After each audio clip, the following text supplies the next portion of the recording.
Hello and welcome to the SC20 News Desk. I'm Charla Bokikio in Salt Lake City, and my guests are Melyssa Fratkin in Austin, Texas, and Sue Fratkin in Washington, D.C. Welcome, Melyssa and Sue. What advice do each of you have? Sue, advice for moms that are seeking to support their daughter's achievement and well-being. And Melyssa, what advice would you give to daughters or children seeking to support their mother's achievements and well-being? Sue?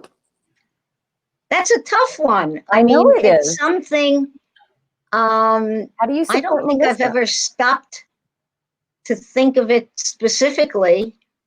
It's just been, I'm really one of the luckiest and most grateful people you will meet, having found a niche with the high performance computing community. Mm-hmm. And having all my kids involved in computing. So it's been a very different approach to life, than one would otherwise have expected.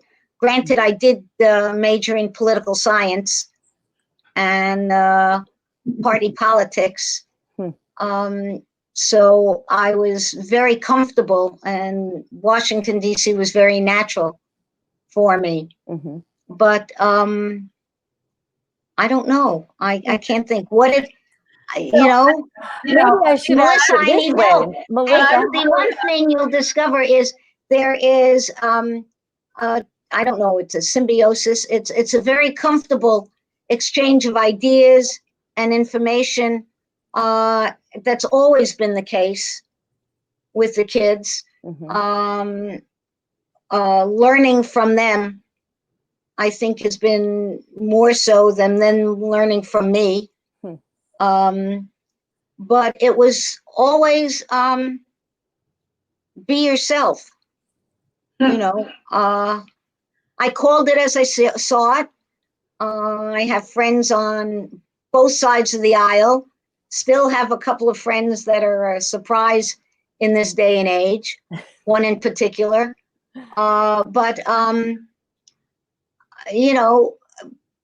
Just do the very best you can.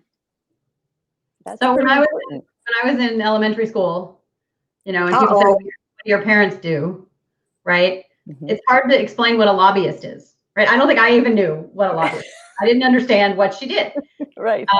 As I got older, and then as I started working with her, it became very obvious that everybody knew who she was. Right, at the National Science Foundation, at the Department of Energy, at DOD. Remember those guys? And yeah, DARPA. They knew who she was. Mm-hmm. And when Congress was going to have a hearing about something, they would call her and say, "Who should we have to testify about X, Y, and Z?" Shh. And but you're not supposed to tell all my secrets. I realized sort of what she knew and how much.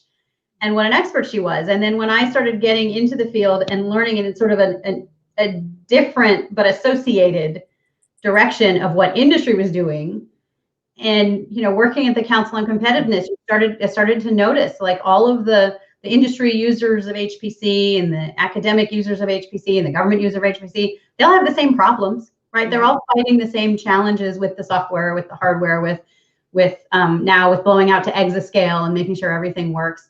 And to have someone who knew this from a different side, and we could talk about it and go, okay, what are they doing? Why, shouldn't we talk about this? Or should I tell the government guys that the agency people need to know this? And to be able to kind of work off each other.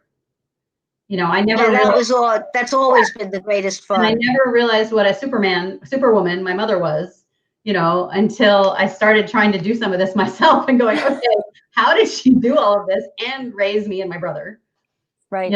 And it's been wonderful. And when we had the 25th anniversary of CASC, I think it was, we had a dinner, and there were either people from the agencies or they sent letters, and when she retired from CASC, they sent letters for me to read to her and everything.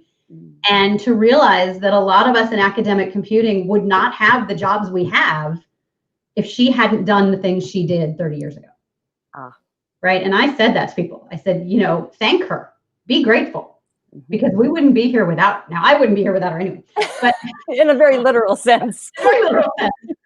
But we wouldn't be here without her. And I think that, you know, when it came time to pick the person for my committee, I was like, okay, I'm going to work with my mom. Yeah. You know, because she knows what she's doing, and she will. And I ask her for advice, and she asks me for advice, and we, you know, it took a while. And we do pretty well. It took a while to get to this point. I wouldn't say in high school that we were friends. Oh, yes. Sure. I would agree. Much better. You were a teenage girl, of course. I was a teenage girl. Yeah. Yeah, we were not friends, but we're much Right. Well, No, it's been an amazing road, and as I say, I am one of the luckiest people you will meet. I love that. So Well, I'm very grateful. This has been wonderful to hear you two talking about each other and about obviously what you're passionate about. So thank you for joining us. So Sue Fratkin is a public policy analyst focused on technology in higher education and government. She is the founder of Fratkin Associates in Washington, D.C. Melyssa Fratkin is Industrial Programs Director at the Texas Advanced Computing Center at the University of Texas at Austin. Thank you both for all you're doing to make the SC20 a success. back to work. Yep. Yeah, you're not kidding. I've got work to do now. Well, let me finish my little wrap up and then we'll let you go. I'm Charla Bokikio in Salt Lake City, inviting you to talk with a friend about women in high performance computing and watch for more interviews here at the SC20 News Desk.